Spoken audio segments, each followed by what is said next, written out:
چیز شریعت میں دو اجزاء ہیں، عقائد اور اعمال۔ ان میں سے اہم عقیدہ ہے۔ عقیدہ اور عمل میں فرق کیا ہے؟ یہ بات ذہن نشین فرما لیں۔ عقیدہ اصل ہے، عمل فرع ہے۔ عقیدہ بنیاد ہے، عمل اس کے تابع ہے۔ اور جو اصل اور فرع میں فرق ہوتا ہے وہی عقیدہ اور عمل کے اندر فرق ہے۔ میں اس کی مثال لے کر بات سمجھاتا ہوں۔ عقیدہ کی مثال ایسے جیسے عدد، عمل کی مثال ایسے جیسے صفر۔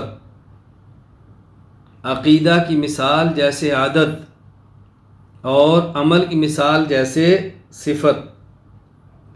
عدد بغیر صفر کے ہو تب بھی قیمت ہے، اور صفر بغیر عدد کے ہو کوئی قیمت نہیں ہے۔ ایک تب بھی قیمت، دو تب بھی قیمت، صرف ایک لکھیں ساتھ کوئی صفر نہ ہو تب بھی قیمت ہے۔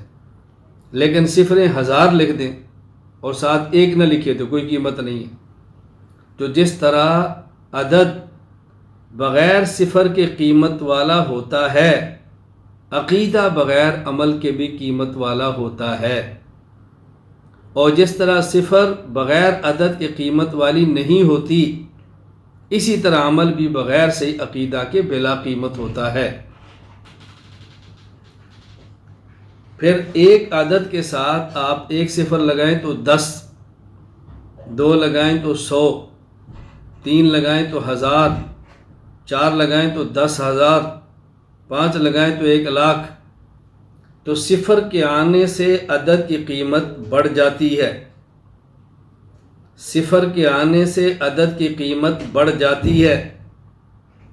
اور اگر صفر ایک موجود ہو، ساتھ 1 لگائیں تو 10، تو عدد کے آنے سے صفر کی قیمت بن جاتی ہے۔ صفر کے آنے سے عدد کی قیمت بڑھ جاتی ہے، عدد کے آنے سے صفر کی قیمت بن جاتی ہے۔ اسی طرح عمل کے آنے سے عقیدے کی قیمت بڑھ جاتی ہے، اور عقیدہ کے آنے سے عمل کی قیمت بن جاتی ہے۔ پھر قیمت تب ہوگی جب صفر اپنے مقام پر ہو۔ دیکھیں، آپ نے 1 لکھا ہے، ادھر لکھے صفر تو 10، آگے لکھے صفر تو 100، لیکن صفر دائیں جانب لکھنے کی بجائے بائیں جانب لکھے تو نہ عدد کی قیمت بڑھے گی، اور صفر کے دائیں جانب 1 لکھیں گے تو قیمت بنے گی نہیں۔ معلوم ہوا کہ صفر کی قیمت بھی تب بنتی ہے جب اپنے مقام پر ہو۔ اسی طرح عمل کی قیمت بھی تب بنتی ہے جب عمل اپنے مقام پر ہو۔ عمل اپنے مقام سے ہٹ جائے تو عمل کی کوئی قیمت نہیں۔ آپ نماز پڑھیں، پوری رات پڑھیں، فجر کی اذان ہوگی، اب نوافل نہیں پڑھیں گے تو قیمت نہیں۔